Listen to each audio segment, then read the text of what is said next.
Hi guys, Aunt Ashley here.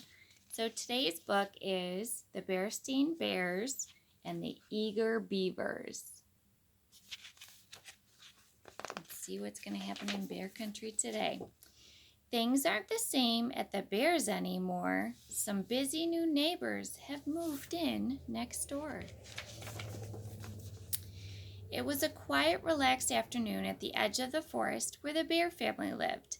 A little too relaxed to Mama Bear's way of thinking. Papa Bear was snoozing in his hammock, Sister Bear was playing jacks, and Brother Bear was practicing paddleball. "Papa," she said, shaking the hammock, "there's work to be done. The steps need fixing, there's loose bark around the front door, and we're losing a shutter." There they are.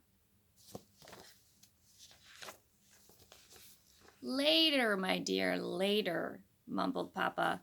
Mama looked at the cubs. "And don't you have homework to do?" she asked. "We'll get to it," they said. That's when Sister noticed what was happening across the road. "Look," she cried, "Mr. Skunk is putting a for sale sign on his house." The Bear family had been pretty nervous when he moved in. Folks tend to be nervous around skunks. But he turned out to be a very good neighbor, and the Bear family would miss him. "Who will be moving in?" Brother asked as they helped him load his belongings onto his truck. The house was much too small for bears.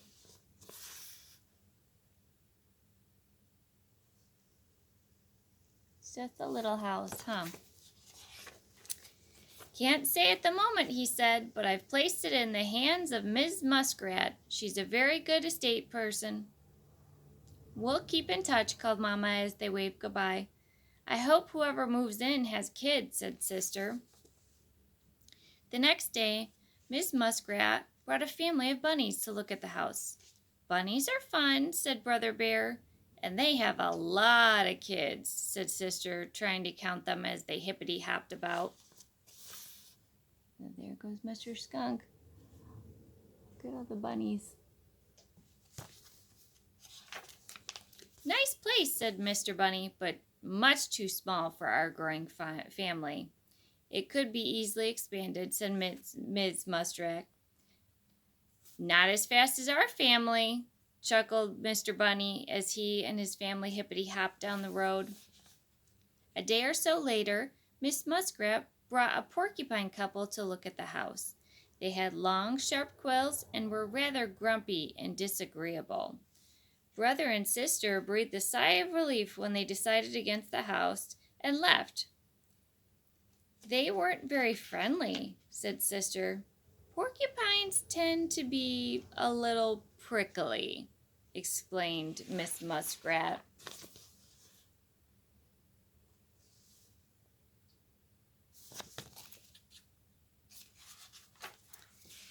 Later that week, when the Bear family was gathered in the kitchen, Mama announced, "There's a family looking at the empty house, a couple with one youngster." "Look at those funny tails," said Sister. "I bet they're great at paddleball," commented Brother. "Uh-oh, beavers," said Papa, "and it looks like they're making a deal for the house." "What's the matter with beavers?" asked Brother. "Plenty," said Papa. "The hardest working critters known to nature. Bunch of workaholics.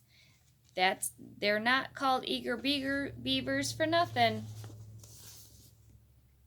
So there's the beavers.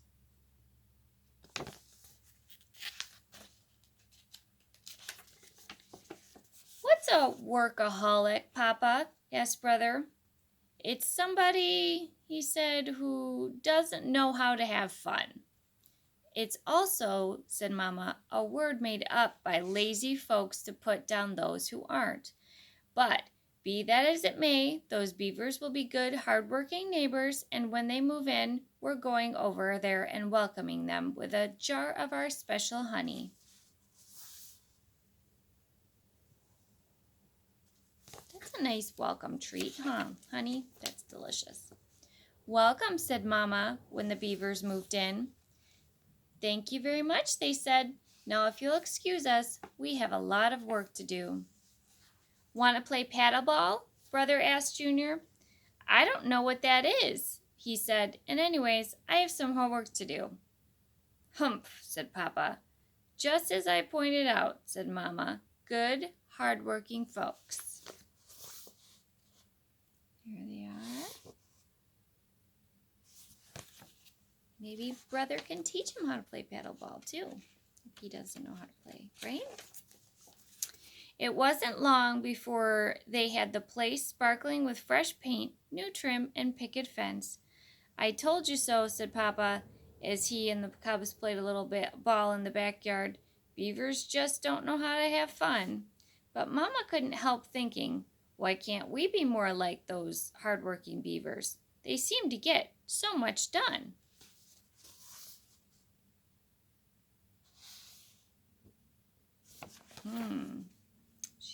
She must have an idea. And while the hard work isn't catching like measles or the sniffles, even Papa noticed that the tree house was beginning to look a little shabby compared to the beaver's house. So he began to do a little fixing up of his own. He repaired the steps, took care of the loose bark, and fixed the shutter. Mama and the cubs were very proud of him, and he was proud of himself. You see, there's a stair and the shutter and the bark coming off the tree. So now he's fixed them all. Meanwhile, across the road, the beavers had taken notice of the bears. Just look at the time-wasting Papa Bear, said Mr. Beaver as he worked on a new bird bath. Doesn't he have anything better to do than play with his cubs? But Mrs. Beaver couldn't help thinking, why can't we be more like the fun-loving bears? They seem to have such fun. As Mr. Beaver watched Papa and the cubs play, a strange feeling came over him. Maybe having fun was catching. Junior, he said, laying down his tools, how about you and me playing a little game of checkers? What about the bird bath and my homework? Asked Junior.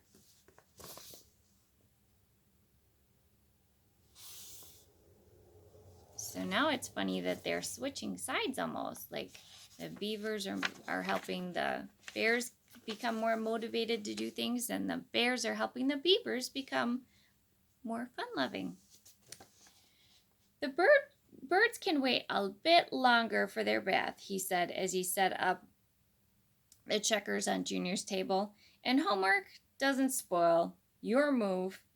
Hey, look at that. Would you, said Papa Bear. I guess those beavers do know how to have a little fun once in a while. The bears and the beavers became friends as well as neighbors, and they learned from each other. The beavers learned how to have fun once in a while, and the bears learned not to put off till tomorrow what they should have done the day before yesterday. See, look at them all there. Heading to go fishing and having a good time. Eventually, Brother Bear taught Junior Beaver how to play paddleball. He turned out to be a terrific player. So his tail did end up being really good for paddleball. All right, so that's today's story, guys. I hope you have a wonderful day, and I'll talk to you again soon. Bye. Love you.